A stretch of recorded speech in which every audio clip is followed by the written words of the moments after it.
Амантур Исмаилов аны дал ушул тактытан түшүрүүгө аракет кылат. Рыскелди Хамзаев ал көк трико менен, Амантур Исмаилов кызыл кийим менен килемге чыкканын айтып кетели. Амантур эми чемпион болгон убагында 67 килограммда өтө чоң атаандаштыктагы салмак категория. Ал жакта дагы спортчулар абдан көп экенин билебиз. Мына ошондой салмакта чемпион болуп келген. Эми 72-нин чемпионуна чакырык таштады. Кандай ийгилик болот көрөбүз. Тажрыйбалуу Рыскелди болсо болгондо 19 гана жаштагы жаш балбан экенин айтып коелу.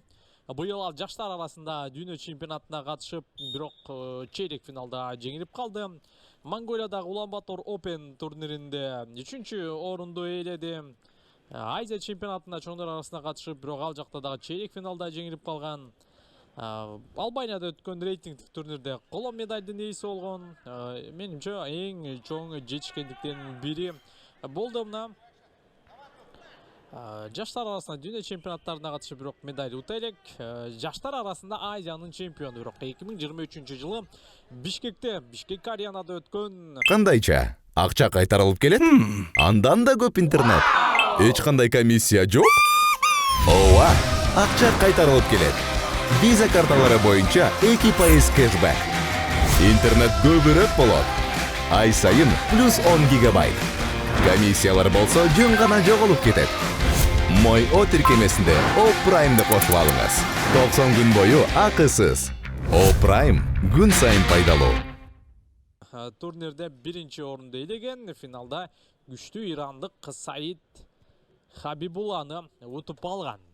Ал эми быйыл мына мелдеш Кыргызстан чемпионаты жаңы ачылган, жаңы курулган жаштык аренада өтүүдө. Бүт көрөрмандардын көңүлү дал ушул борбордук килемге бурулду. Анткени финалдык беттештер бир гана килемде өтүүдө.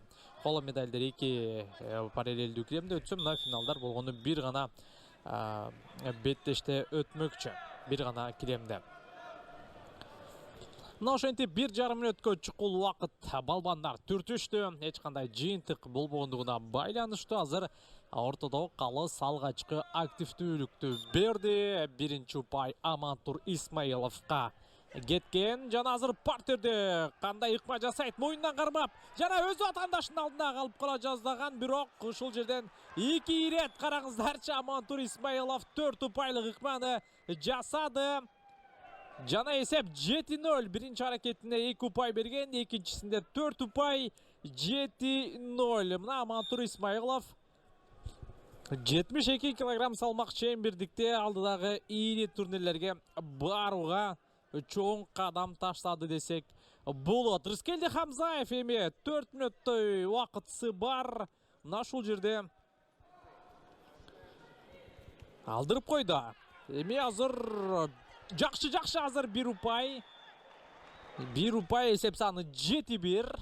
Рыскелди Хамзаев атаандашынын бейине кирген, бирок Амантур Исмаилов абалдан чыгып кетүүгө жакшы аракетин жасады, бирок акыры килемдин сыртына түртүп чыгарганга жетишти. Ошон менен эсеп 7-1ге айланды.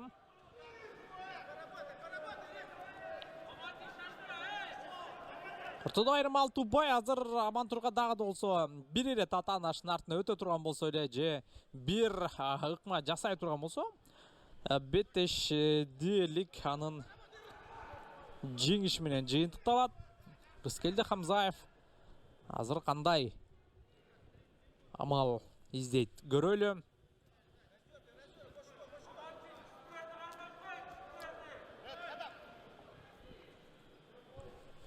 Башты өйдө көтөрүш керек экенин эскерттим. Демек чагымда окуянын жүрүшү экинчи бөлүктө уланат. Анткени акыркы 10 секундада азыр экөөсү тең тобокелдикке барбайт. Экөөнүн тең эл аралык даражадагы тажрыйбасы бар. Азыр Амантур атаандашына тап берип бир белгиге жокпу. Эми атаандаштын Амантур Исмаиловдун алгачкы аракеттерин токтотуп, чабуулун токтотуп, андан соң өз активдүүлүгүн көрсөтсө, ортодо калыс сөз түрдө Рыскелди Хамзаевга дагы партерде иштөө мүмкүнчүлүгүн берет сөз түрдө. Бирок ал үчүн ошол нерсени ошол нерсеге жетүү үчүн аракет кылышы зарыл. Жөн жерден албетте партери бербейт. Амантур Исмаилов да ортоону бербей, атаандашын улам түртүп абалды көзөмөлдөп тургандыгын билдирүүдө. Азыр алгачкы ойзек эскертүүлөр Амантур тарапка берилүүдө. Азыр эми активдүүлүктү күчөтүш керек. Мына ошентип Ырыскелди Хамзаев күтүлгөндөй бир упайды алды. Эсеп саны 7-2 жана партерде өзүн кандай көрсөтөт. Амантур Исмаилов бир аз демин басып алууга аракетин жасоодо. Жана Ырыскелди Хамзаев мындай мүмкүнчүлүк беттештин аягына чейин келбеши мүмкүн. Андыктан ушул жерден жок дегенде минимум ортодогу айырманы кыскартып алышы керек. 5 упай айырма бар. Көрөлү. Ырыскелди Хамзаев. Так белден кармады. Бир жака айланып көрдү, бирок жыйынтык болбоду. Экинчи аракет. Алда оңунан чыкпады. Азыр акыркы мүмкүнчүлүк ушул жерден ыкма жасабаса ышкырык жаңырат. Ырыскелди Хамзаев бир аз нааразы болгондой. Дагы бир 3-4 секунд берсе жакшыраак болмок беле. Дагы бир аракетин жасаган көтөрүп кетүүгө. Бирок калыс ышкырыгын жаңыртты. Эми абал өтө бар. Амантур Исмаилов жакшы коргонуп кетти. Эми тажрыйбага салып, коргонуп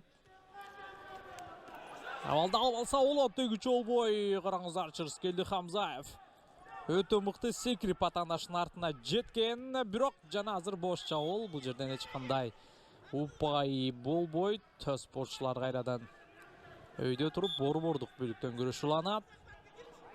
Эми мүмкүнчүлүк бар албетте. Ырыскелди ишениш керек өзүнө. Бирок Амантур дагы ишенимдүү түрдө жеңип жаткандан кийин ал дагы оңой менен жеңишти колдон чыгарбайт. Болгону бош ой күрөшүп абалды көзөмөлдөп койсо жетиштүү болот. Акыркы 1 мүнөт калды. 1 мүнөт убакыт калгандыгын дагы бизге билдирүүдө жергиликтүү диктор жана азыр Ырыскелди Хамзаев эмне чарчадыбы? Финалдык штурмду байкабай турабыз. Же өзүнүн күчүн дагы топтоп жатабы акыркы секундаларга. Ортодо айырма 5 упай, андыктан азыртан иштеш керек. Кеч болуп кала электе. Жана жок дегенде кремдин сыртына түртүп чыгарабы? Жок. Амантур Исмаилов өтө мыкты даярдыкта келген экен. Жана жада калса ушундай абалдан дагы азыр берген жок упай. Буга чейин ушул эле Олимпиада оюндарында билесиздер. Парвиз Насиповго мына ушундай атаандашын 5 жолу кремдин сыртына түртүп чыгаруу мүмкүнчүлүк берип койгон.